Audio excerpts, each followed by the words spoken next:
Honey, let me just say, the names emerging in Diddy's ongoing trial are already jaw-dropping. But one name no one expected to see in the mix? Prince? Yes, you read that right. We already knew that Diddy hosted some of his most outrageous parties at Prince's home, something Jason Lee once spilled the tea about. He said, "The first Diddy party I went to was at Prince's house. So imagine being invited to Prince's place for a Diddy party where Tyrese is performing and Demi Moore and Ashton Kutcher are literally swinging on swings. That's the kind of energy we were walking into. Total chaos just past those walls. And what really separated this party from other typical A-list events, according to Jason Lee, was the secrecy. Diddy reportedly didn't allow guests to bring their own security into the party, making everything that much more mysterious and suspicious. But here's the twist that has everyone buzzing. What if Prince had the cameras rolling the entire time? We all know Prince was incredibly private, calculated, and a mastermind of control. He was known to record everything, sometimes for artistic reasons, but other times maybe for leverage. So the growing theory, Prince might have filmed those parties. And not only that, he may have kept that footage locked away or handed it off to someone he trusted before he died. And now with Diddy's legal troubles escalating, whispers are growing louder that Prince's name, and maybe even his archive, could make a courtroom appearance. Buckle up, because this trial is shaping up to be one for the books. Now, of course, we've already heard some unexpected names during the jury selection process. Folks like Michelle Williams, Robert Downey Jr., Mike Myers, and Lauren London. Talk about wild cards. But then there are the names that totally make sense, starting with Cassie, who was the first to come forward and file a lawsuit against Diddy. In her lawsuit, Cassie laid out shocking allegations, claiming many of the abusive incidents were witnessed by Diddy's own staff and Bad Boy Entertainment employees. And yet, no one dared to speak out. Instead, it was those very assistants who were reportedly instructed to deliver gifts to Cassie after domestic violence incidents. Even more disturbingly, they were allegedly involved in organizing the infamous freak-offs, booking hotel suites, and prepping them with baby oil and Astroglide. Cassie claimed in court documents that after one violent incident, Diddy's head of security and his assistant saw her in such a state that they both broke down crying. These staff members are expected to be summoned to testify. Another key figure is Harve Pierre, who was named in a separate lawsuit filed by a Jane Doe. She claimed Harve lured her from Detroit to New Jersey, where she was allegedly assaulted by both him and Diddy. Harve's connection to this case is deep, and his testimony, or cross-examination, could be pivotal. Then there's Young Miami. She was on Diddy's payroll, and her name came up during jury selection because she was allegedly involved in transporting substances for him. Her connection to the inner workings of Diddy's lifestyle might bring forward critical testimony. Dallas Austin also made the list. While his direct involvement is still unclear, he was a longtime friend of Kim Porter, Diddy's late partner. Kim's sudden death has always raised eyebrows, and now people are questioning whether there's more to that story than previously known. Another name is Lorianne Gibson. Remember her from MTV's Making the Band? She actually reported Diddy to the police back in 2007, alleging he picked up a chair and threatened her during filming. That incident might resurface in court as part of a larger pattern of alleged abusive behavior. Aubrey O'Day, formerly of Danity Kane, is also on the radar.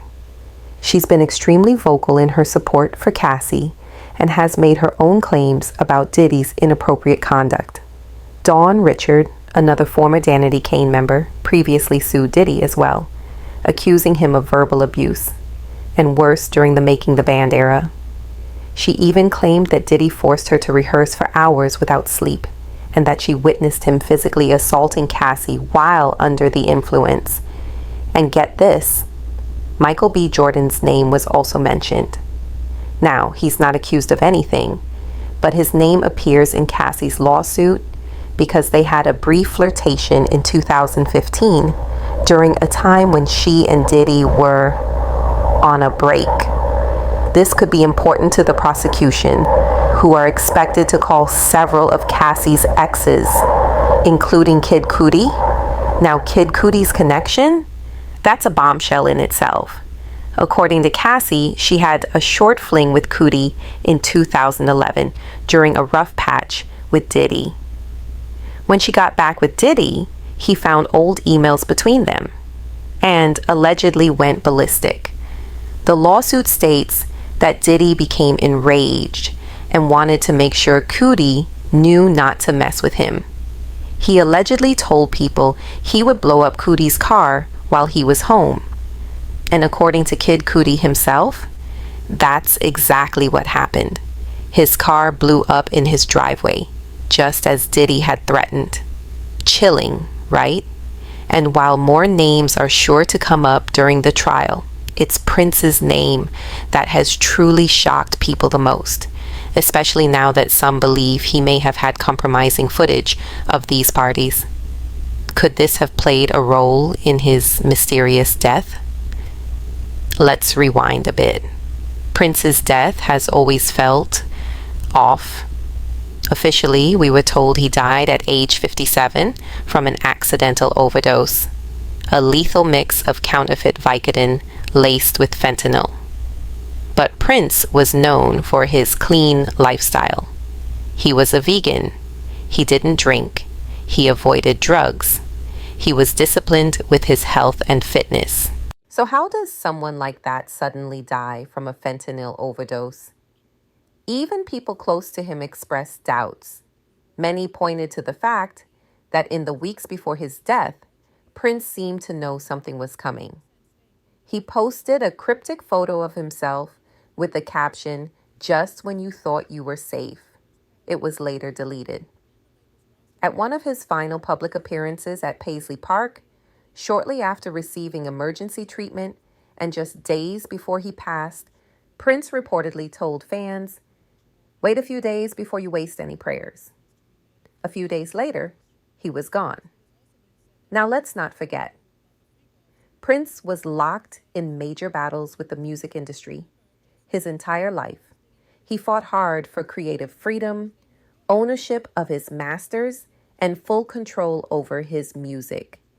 He famously changed his name to a symbol and wrote the word slave on his face to protest the industry. At the center of many of these battles was Warner Brothers, the label that signed him when he was only 18. Though his early albums from 1978 to 1981 didn't generate huge sales, Warner kept him on because of his promise and artistic potential. But as Prince's success exploded in the 80s, his resentment toward the industry's contracts and limitations grew.